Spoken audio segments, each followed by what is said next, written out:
This one is quite a interesting looking little creeper. It's growing on one of the walls here, and it has this that contrasting coloring, and the edges are a bit kind of not smooth, not exactly thorny, but some ridges are there. And I find this is quite pretty, and probably it will do well as a kind of balcony plant or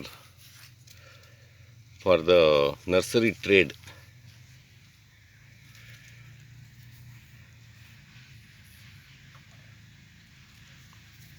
However, I don't know the name or anything.